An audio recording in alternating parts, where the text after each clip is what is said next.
C'est un livre rempli d'espoir que vous pourrez tenir dans vos mains dans quelques jours. C'est Élise Tessier qui en est l'autrice. Elle a 67 ans et nous dévoile « Quand la tu meurs devient tu vis ». Elle a reçu l'an passé un diagnostic de cancer incurable stade 4 des poumons et des os. Et elle a décidé d'en faire un livre parce que son chemin n'est pas celui que vous pensiez. Madame Tessier est en studio de Mont-Saint-Hilaire. Merci beaucoup, Élise Tessier, d'être avec nous. Merci beaucoup de l'invitation, Madame Perron. Comment vous avez reçu ce diagnostic-là l'an passé? Oh, ça a été un grand choc. On voit des fois dans les messages là, la chaise qui se renverse. Oui, quand la pneumologue a dit c'est un stade 4 avec multiples métastases, innombrables métastases, c'est comme si la vie s'était arrêtée. Parce que ces diagnostics-là, quand on les reçoit, il y a une épée de Damoclès qui vient avec. On parle de mort, d'où mon titre « Tu meurs ». L'annonce du cancer est synonyme de ça, puis la vie se transforme, on devient confus, attentif, on se dit « Mais qu'est-ce qui s'est passé? Moi, j'allais tellement bien avant. Je faisais de la natation, je faisais du vélo, de la musculation, j'étais à la retraite, puis j'étais vraiment bien. Puis tout à coup, pouf, c'est arrivé. Vous avez commencé à avoir des douleurs? En faisant de la natation, d'habitude, je faisais 30 longueurs. Là, au bout de 5, j'étais essoufflée. Moi, je me suis dit, bon, tu sais, ça se peut. Fait que je suis allée dans l'autre bassin. 2 jours après, je faisais du vélo, la même chose, une tension dans le bras.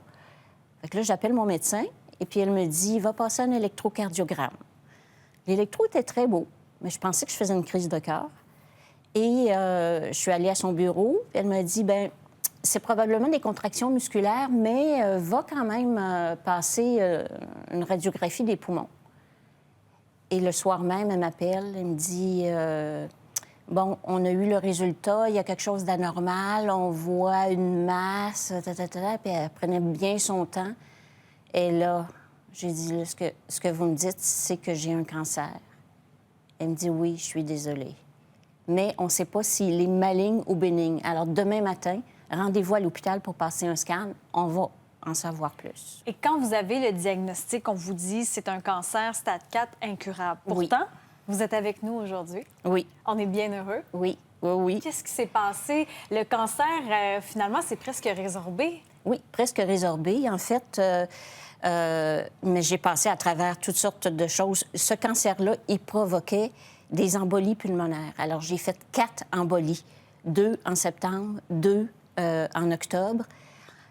Les embolies d'octobre étaient vraiment près du cœur. Le cœur a lâché. Il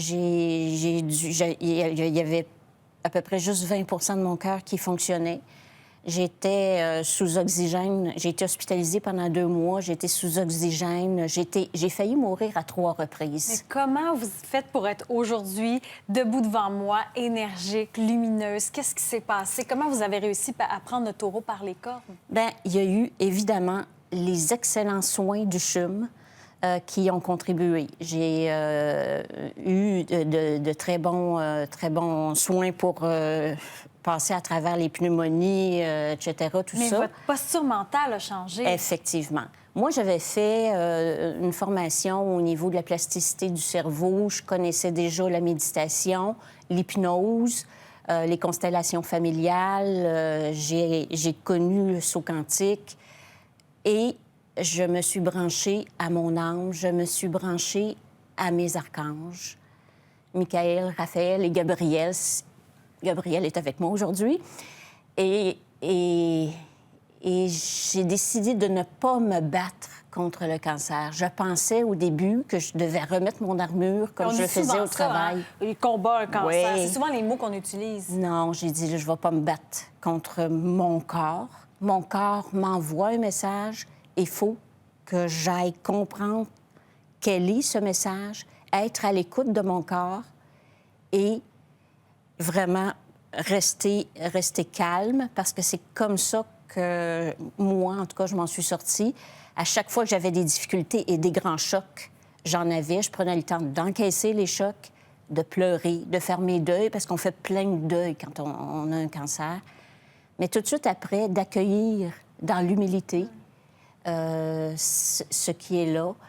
Et tout de suite après, je me faisais un plan pour ce qui est présent. Qu'est-ce qui me reste? Comment je peux avoir? Quelle attitude je peux avoir? Et tout de suite le mettre en action. Et avec ça, à chaque fois que j'avais un choc, c'est le processus qui se faisait. Donc, ça laissait moins de traces dans mon corps. Et je me sentais soutenue, je me sentais épaulée. Puis Je me beaucoup sentais, ancrée. oui, vraiment C'est ce qu'on un retour ressent. vers l'âme. Et c'est ce qu'on ressent dans le récit que vous nous racontez parce que votre livre sera disponible le 6 décembre. Il y a donc un lancement officiel à la Maison Victor-Gadebois. Il y a eu une campagne de financement pour ramasser des dons pour la Maison Victor-Gadebois. Le livre va être disponible partout à compter du 6 décembre. Il nous reste une trentaine de secondes, mais c'est important pour vous de redonner à cette maison. Oui, moi, j'ai toujours travaillé dans le milieu communautaire. J'ai toujours donné. Et avec le cancer, on se dit, mais non, tu sais, je suis comme finie. Mais non, moi, j'ai trouvé une autre façon de redonner et de donner de l'espoir. Et ce sont les participants de la Maison Victor-Gadebois qui m'ont incité à écrire parce qu'ils voyaient dans ce que je vivais que ça leur redonnait de l'espoir à eux. Et c'est ce que ça fait, un premier livre à 67 ans. Élise Tessier, vous êtes formidable. Merci de votre passage à l'émission. Merci. Belle suggestion pour le temps des fêtes avec le trèfle à 5 feuilles. Merci.